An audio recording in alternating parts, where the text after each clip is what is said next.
when we played the report just featuring Dan Badandi interviewing people last weekend, over the weekend, I got contacted by our next guest, and he said, hey, you should have interviewed me.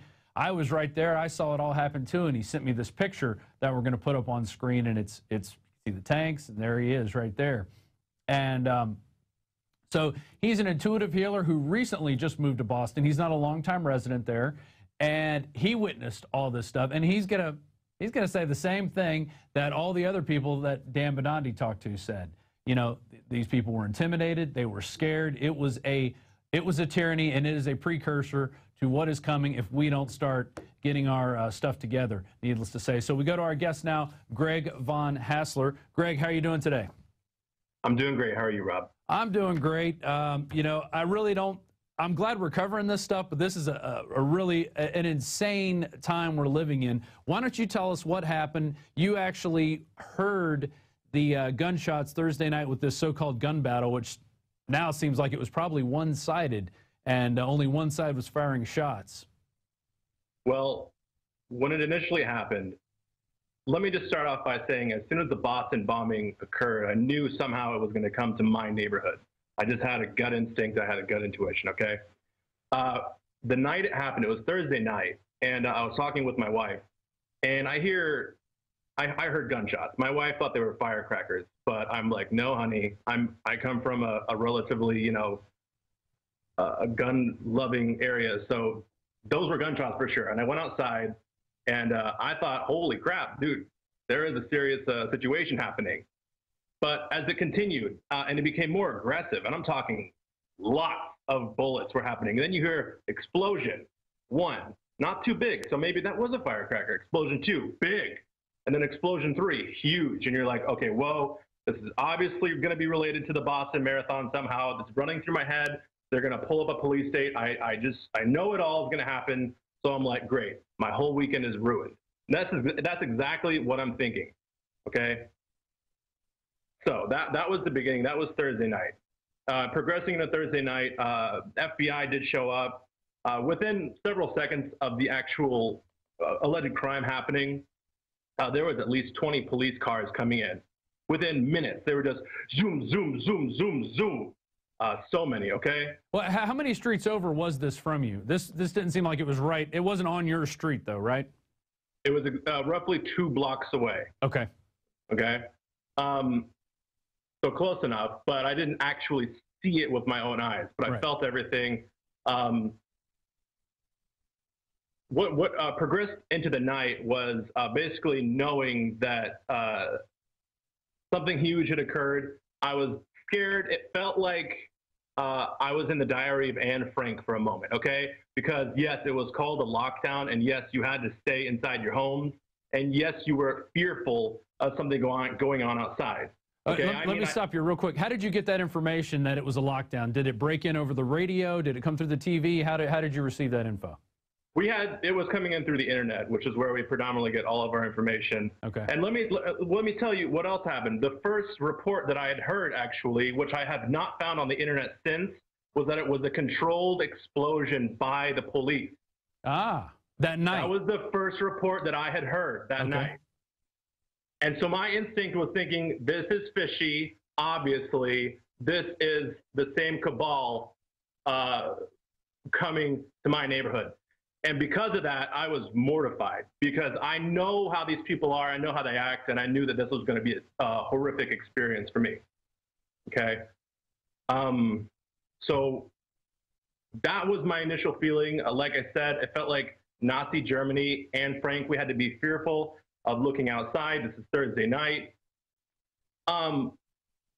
That night, this is something else which I find greatly disturbing and I haven't had too much chance to talk about. I saw a suspect in custody, and he looked exactly like this guy who they have now identified as Sunil Trifali. Okay. It looked exactly like him, and they had him in custody. All right, they had him in custody behind my house, and I wanted to take pictures, but I was honestly too afraid to use my camera. That's why I didn't actually take any visual photography during the alleged crime. And he was the man who was missing, and then later people assumed he might have been the bomber online because he had been missing for a while, and then they found him dead in a river. As soon as I had heard that they had found him dead, I mean, at this point, I'm not surprised, but to think that that was happening so close to me just adds to the terror of what was happening. Because, I mean, I hope the audience understands here the severity of the, and I'm going to have to use the words inside job that's taking place, and false flag, because it's gone so far that it's wreaked havoc into, well, my life personally. I'm not going to say that I didn't deserve it or anything, because, you know, I don't know, maybe I needed to experience this, but this is a very big deal. The level of manipulation and lies which are coming forth, and this is just the beginning of my story. Right. Hey, let me go back one more detail. When you saw, or where you think you saw Sunil Tripali, was this near your house, behind your house? What are the details of that? All right.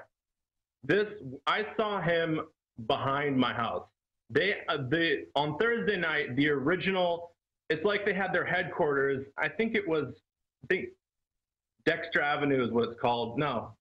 Anyway, it's a street adjunct to Dexter, and it is behind my house. And they kind of had their headquarters there, and they had this guy in custody. And it just seemed so strange to me what he was doing there, because obviously he was in custody to me, and he looked like the exact same guy. I don't know what much else to say about this, because it's my personal witness testimony, and it is just from my own eyes, and that's it, really. Right. Okay. Well, go ahead and continue. Keep going with the rest of Thursday night going into Friday. All right. Thursday night comes to a slow close because of the fact that I saw the suspect, who I had no idea was going to be connected to this Sunil Tripali character later on. I assumed it was over. Okay, I thought they got the guy. I'm not really reading the news too much because I hate it as it is.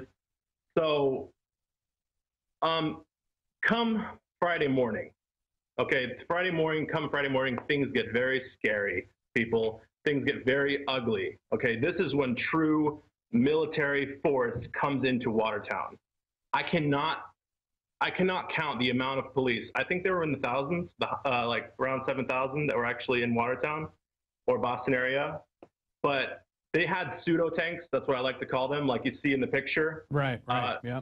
We're showing them right now, actually. Yeah. Yeah, the guy there, they have SWAT gunners. They also have the other guy who doesn't even wear a helmet. Before I become a mess here, let me try and be more calculated. The morning of Friday, you've heard everything about martial law. You know what happened. Okay, but the significance of my experience was, first of all, I think they tapped everyone's lines because, well, it's a crime scene. Everyone is suspect. It's a large crime scene. They tapped phone lines. I think they tapped internet. Also, Boston Globe gave us a call that morning, which was very terrifying because that's when there was a huge stakeout of dozens and dozens of federal officers around our house. Before what was about to come, which I'll explain soon.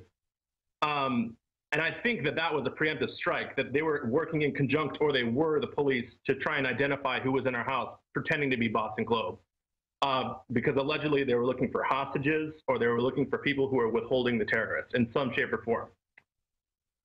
So shortly after that, we were looking through our blinds. We're looking through our blinds, and you also see an update from the police on their Twitter that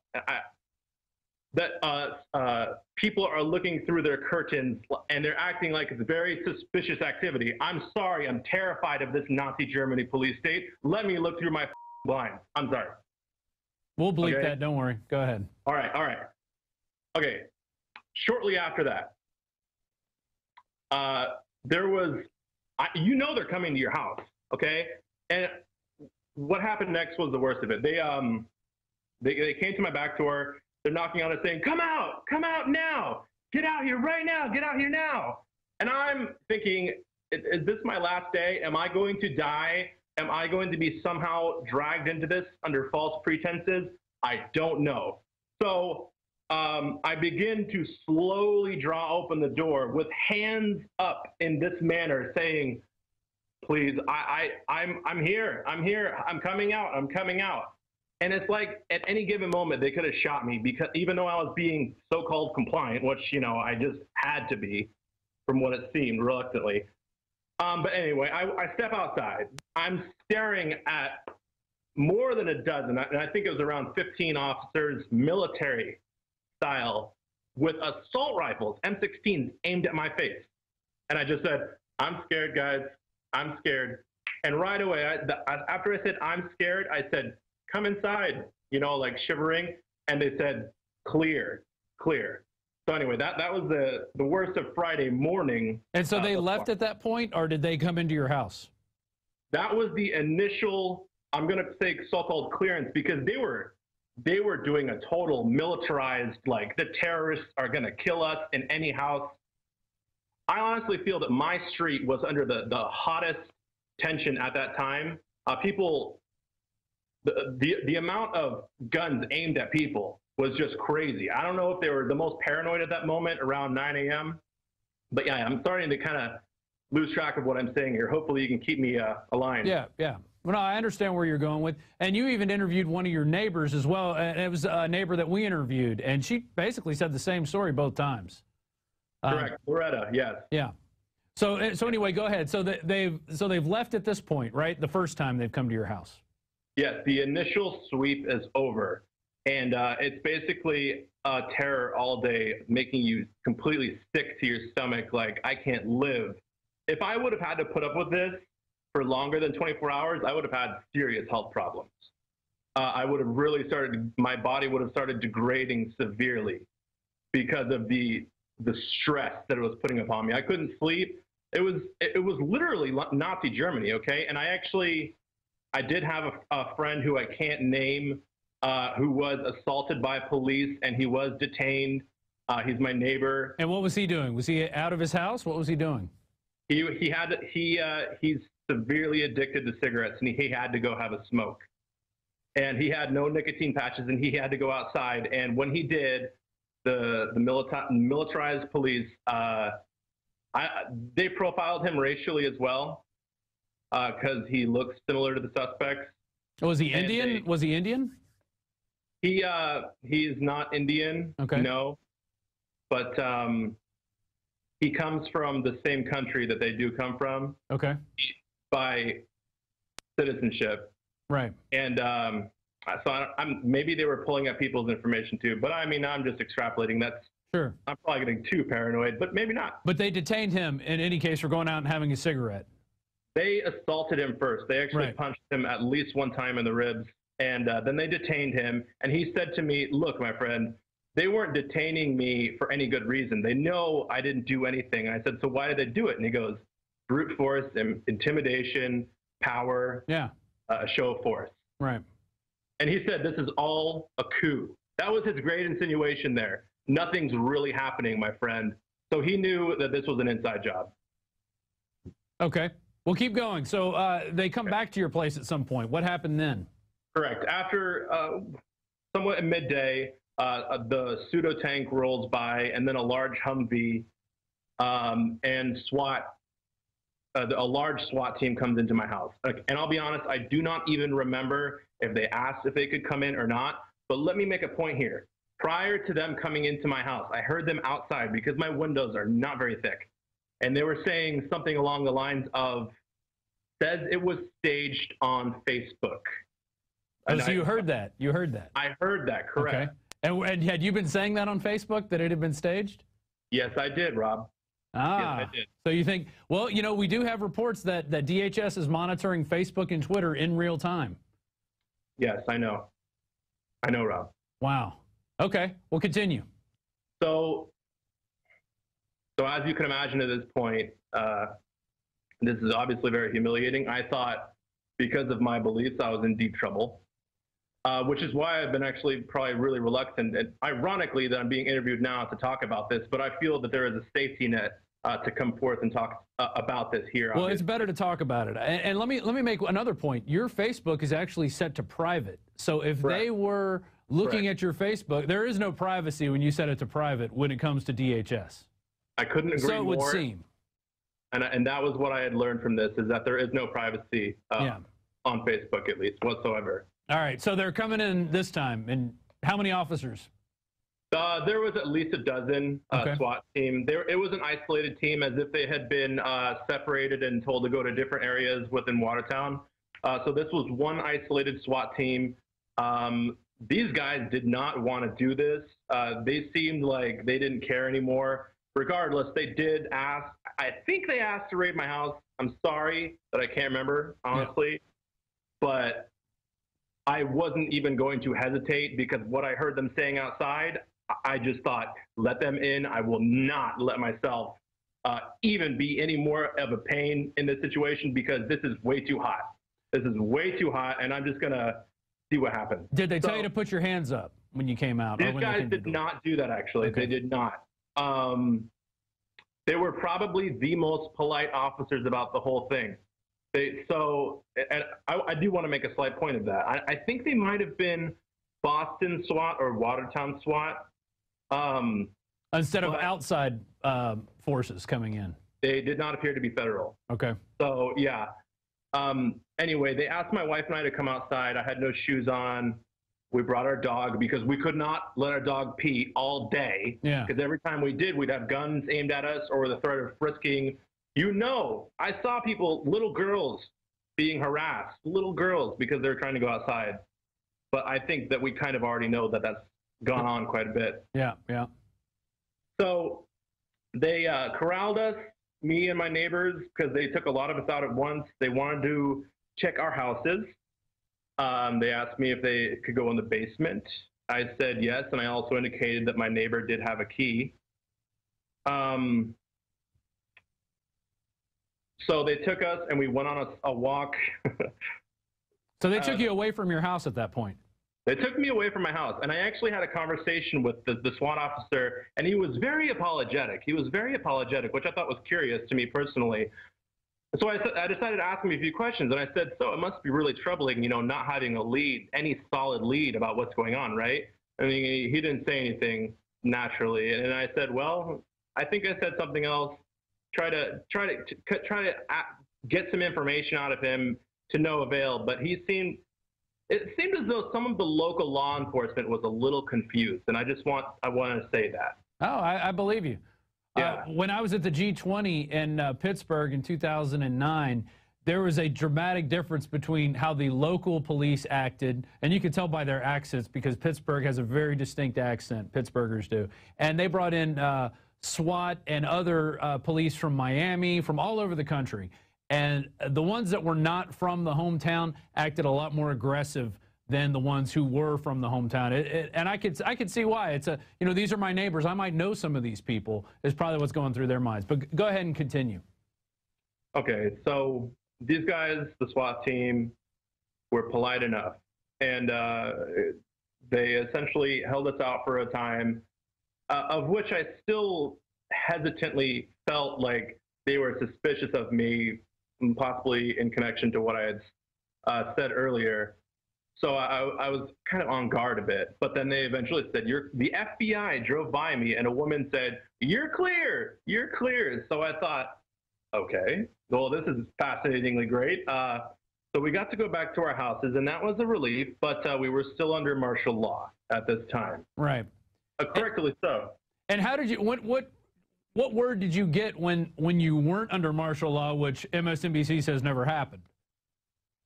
I'm sorry, can you explain that? When did you get the word that you were no longer in martial law, or that no longer in lockdown? I think the term that the governor used was shelter in place, euphemism for martial law. But anyway, when did you get that word, and how did you receive it?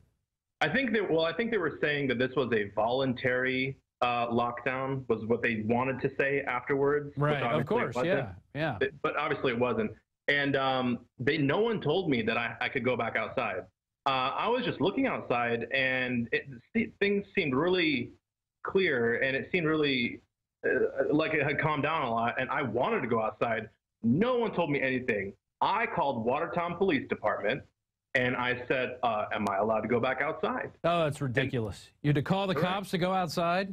I mean, isn't that humiliating? Yes. Good God. Right. Yeah, so-called free country. And so since then, you're obviously distressed. You're still stressed out about this. I can tell. You know, what do you think when you see these other news outlets, these mainstream media outlets, saying there was nothing wrong, we had to do this? You know, trying to make excuses for the police. You know, basically brutalizing and terrorizing the citizens. I've been doing this for so long, telling the truth, and I've been quite an avid fan of InfoWars for many years. I really don't. I am not surprised, but I'm extremely disappointed. So there's not much for me to say, you know, because I understand the level of deceit and why people don't get it and why the mainstream media is on a certain payroll, just like the feds were. Right. So. Well, and you were telling me earlier, right before we started this interview, that you wish, you know, more people would come out and speak out. Why don't, you know, here's your chance to talk to these people right now. Look straight into your camera and you know, tell them what you feel. Specifically, my neighbors, right? Yeah. I think well, first of all, there was a guy who made a video about this, about martial law, and I think maybe I tried to get a hold of him, and he didn't want to talk about this. I think that's the feeling I got. I think that the level of fear that's been created here in Boston specifically is, and the massive police influence that's been created is probably one of the greatest demonstrations of intimidation to create fear that there ever was. So if there are people like myself who have come out and said things about this, I do think that probably they should try and say things themselves. I mean, there's not much to it other than the fact that if you do, you're doing the right thing, you know, so. Yeah, I think it's important that people speak out about this because it's going to happen again, and people need to be aware. You know, a lot of people were smart. They got their cameras out. They started shooting video of this, throwing it up on YouTube. And I think that made a big difference in showing the world what was going on. And this was for one 19-year-old boy. I mean, imagine what would happen if it was 2 people that were on the loose or 3 people. You know, it just seems they want any excuse they can to just ratchet up the police state and make us think like it's for our safety. And in the end, who found him? A guy going out for a cigarette, went out to his boat and saw it. And then they shot up the boat, and then they, you know, take this guy out and give him a tracheotomy, cut his throat up, so now he can't talk. I mean, this is just bizarro world, what was going on in Boston. But I've experienced it firsthand. I've seen 1,500 riot cops show up for a protest of 50 people. And it was a peaceful protest, and it was on police brutality. Yeah. You know, I mean, it doesn't end, and it's never going to end until we just stand up and start getting in. I think we got to get in their faces. We got to, you know, go out and talk to the police chief. Why did you let these people come in? Talk to the sheriff. Why did you let the feds come in and treat us like this? You know, because they're not going to stop. Their tactics are to stomp and destroy. Yeah. Do you have anything else? Do you have anything else you want to add? As Friday continued, when I asked if I can go back outside, I did, and there was still Watertown police on my street. Okay, a very normal, macho, funny, a-hole cop, you know, but he's small town. Okay, he was just sitting on the corner and cracking jokes with my neighbor. So we're allowed to go back outside, but there's a great feeling of tension, okay? And shortly after this, probably within 5 or 10 minutes after I got the okay to go out, you heard gunfire again. And this is the so-called boat incident. Mm-hmm. And it took these Watertown PD, this is the face they made. They looked so confused for 5 to 10 seconds, just lost. Like, is this really happening? They didn't know what was going on until, bam, get back in your houses. Okay? Wow. So, I mean, I just wanted to point that out. They did not understand what was going on. And then they yell at you to get back in your house. And it's all for your safety. Orders would say, yeah. They just tell you it's all for your safety over and over again. Wow. Hey, Greg, plug your YouTube site, because you've got a lot of different things on your YouTube site, you know, which some of our viewers I think would really be into. Not everybody, but you also did a lot of videos about Watertown, walking around the street, interviewing people. So plug your YouTube site and let's show it on screen, and you know, people can maybe communicate with you via YouTube. Yeah, check out my YouTube. It's youtube.com/legitimistic, LEGITAMYSTIC. I've been trying to talk about the stuff going on for a long time. I perhaps have a different perspective and put a different spin on it, but I mean, I think we're all kind of fighting the same fight here. Exactly. I mean, we're all fighting for the power of our minds at this point. You know, there is a war on for your mind, and you're fighting it in a different way than what we're fighting it. But, you know, in the end, you know, we're all looking for reasons and truth out there. So, you know, I commend you for putting your videos out, for contacting us. And, you know, you really wanted to come on the show and tell your story. So I'm glad we could let you do that. And I hope you continue to speak out and maybe get some more people to talk and do some interviews out there. Send them to us. Oh, thank you, Rob. I will, actually. Thank you very much. Excellent. All right. Well, thanks a lot, and we will talk to you soon. All right. Bye-bye. Wow. Thanks to Greg Von Hassler for contacting us and speaking out. I mean, you know, it doesn't take a lot of courage. It just takes a little bit of courage to really just go, hey, you know, this isn't right.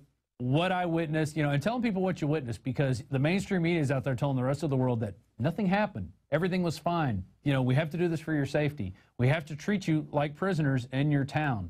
And I noticed that he was wearing orange there. He almost looked like a prisoner. And the way he was acting, I could tell he was, you know, Greg has been deeply affected by this. I mean, you know, having 16 people aiming semi-automatic rifles. I mean, how do you think that would make you feel if you're in your house and this is supposed to be, you know, just another normal April evening?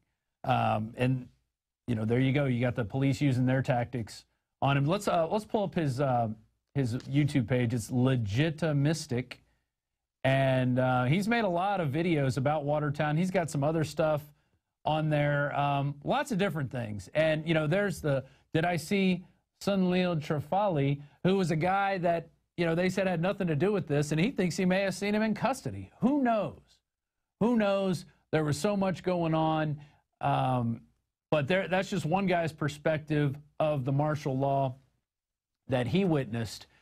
And, you know, he thinks it's martial law. He doesn't agree with MSNBC and the rest of the Skexy media that this was not a, you know, for our safety, and that everybody had permission to come in, and that people didn't have guns pointed at them. They weren't coming out with their hands up. You know, he had his hands up going out the door. He was afraid to get shot in his own house. So hopefully people get in contact with him. He'll do some interviews. I saw one where he was walking around with his iPad shooting some stuff, reaccounting. And, you know, he actually pulled a couple of his videos off. People were, the comments were so hateful for what he was saying. So anyway, that's our show for today. Thanks for David Knight for coming in earlier. And, you know, we're still slogging through those entries for the Paul Revere contest. And, you know, we said we were going to announce the winner July 4th, but it looks like that might be overshadowed by the big march that's going to go on starting in Arlington National Cemetery going towards the White House that Adam Kokesh has been organizing. Alex is going to be going there. There's a good chance I'll be there. I don't know who else he's going to bring with him, but, you know, that could be a big moment as well. Like, you know, one of these catalytic moments that kicks off another round of you know, police state insanity. And like I was telling Greg earlier, in 2009, I was at a park at University of Pittsburgh campus, several miles from where the G20 was being held. And there was a protest of about 50 people in a park protesting police brutality. And Luke Rudowski was there, some other people associated with We Are Change. Jason Burmis was there. And over the next hour, 2 hours, 3 hours, about 1,500 riot cops showed up in full riot gear to go after 50 people who were in a park, talking about police brutality, ironically. They surrounded the park. They shot tear gas into them, got those guys out of there. And then the spectacle brought out all these students from around the area. These kids walking around in boxer shorts and T-shirts. And this was, you know, this is late September 29th, I believe is the exact date, 2009. And then they proceeded to practice kettling maneuvers on the students. And I actually got caught up in that and ended up getting arrested that night just for doing my job. And the police state it knows no bounds, and it's going to keep continuing. This is just the latest step in it, and that we're chronicling here at Infowars.com and Infowars Nightly News and PrisonPlanet.tv. If you're watching this on YouTube, please consider becoming a member of PrisonPlanet.tv. We have a 15-day free trial. There you go. There's victims of martial law in Boston speak out. There it is. That's Dan Bidandi's report. You know, we have a 15-day free trial. You can give your password and username, and up to 11 of you and your friends can be on it at the same time with that username and passcode. So spread the information. Spread it while it's still there, because they could lock down the internet at any time. And when that happens, we're going to hard copy. And that's why we have the InfoWars magazine, which probably by this time, I think it's been sold out already. So, but the next issue, Alex was talking the other day about keeping this sticker thing going, because it seems to be pretty popular and a great way to get the word out and great way to wake people up. And, you know, this is a hard copy, and the feds have to go around individually and confiscate these and burn them, just like they used to do with books back in the day when there was that type of censorship going on. So with that, I'm Rob Dew, and it was a pleasure doing the Nightly News tonight on this Wednesday, May 8th, 2013 edition, and we'll see you back here tomorrow night.